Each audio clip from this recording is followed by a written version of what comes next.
आज carbon tetrachloride में रीमन टीमन reaction देख रहे हैं। इसके पहले हमने क्लोरोफार्म में देखा था। क्लोरोफार्म में जब फिनाल के क्षारीय विलयन को क्लोरोफार्म के साथ 60 डिग्री सेंटीग्रेड या सेल्सियस टेम्परेचर पर गर्म किया था तो आर्थो पैरा हाइड्रॉक्सी बेंजल्डिहाइड बनता है। इसी प्रकार से कार्बन टेट्राक्लोराइड में भी ये रिएक्शन होती है। कैसे होती है? जे C6H5OH क्या है? जी फिनाल है। फिनाल की रिएक्शन क्लोरोफार्म के जैसी कार्बन टेट्राक्लोराइड से भी होनी है। ये फिनाल है। इसके आर्थो पोजीशन का H समझने के लिए शो कर दिया है। कार्बन टेट्राक्लोराइड यानी CCl4, कार्बन टेट्राक्लोराइड यानी CCl4 यानी टेट्राक्लोरोमेथेन। इसी प्रकार से सॉल्यूशन में कई मॉलिक्यूल होते हैं तो किसी की आर्थो में और किसी के पैरा पोजीशन के हाइड्रोजन के साथ रिएक्शन करता है कार्बन टेट्राक्लोराइड। और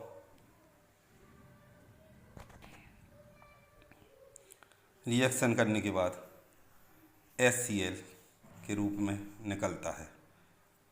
चूँकि हमने फिनाल का क्षारीय विलयन लिया है यानी इसमें क्षार भी उपस्थित है, NaOH या KOH। यहाँ पर KOH ले रहे हैं। Potassium hydroxide 60 degree centigrade temperature अभिक्रिया होगी तो HCl निकलेगा। HCl एक अम्ल है और KOH एक क्षार है तो ये KCl और H2O के रूप में अलग हो जाएगा। अब बात करते हैं इस पर।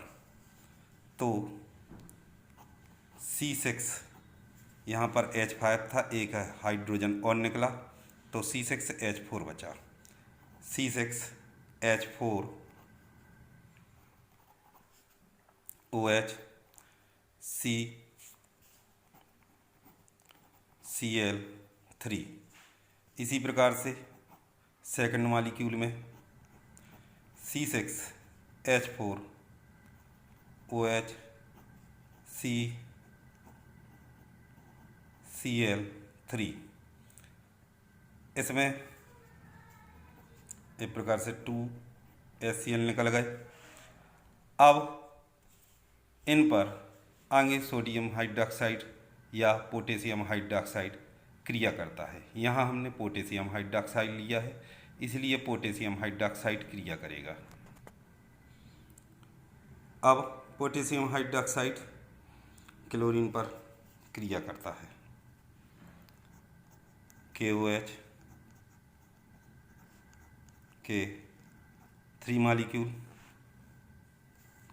इसी प्रकार से पैरा पोजीशन पर भी जब रिएक्शन करते हैं तो पोटेशियम क्लोराइड के रूप में निकल जाते हैं।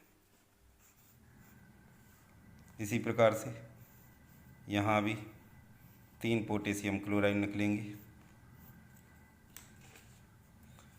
अब जो यौगिक बनता है, माध्यमिक यौगिक बनता है, वो बहुत ही अस्थायी होता है। C6H4OH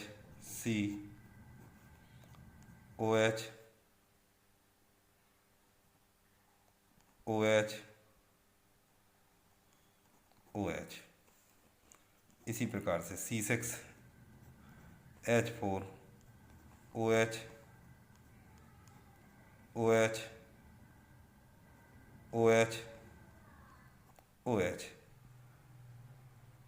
हम जानते हैं एक कार्बन पर एक से अधिक OH सामान्य परिस्थितियों में नहीं रह सकता, इसीलिए ये हाईली अनस्टेबल है, बहुत ही अधिक अस्थायी है और ये टूट जाता है।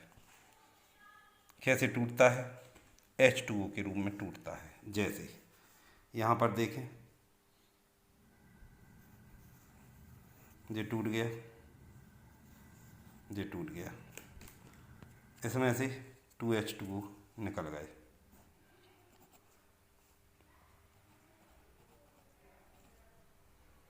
अब क्या बनता है,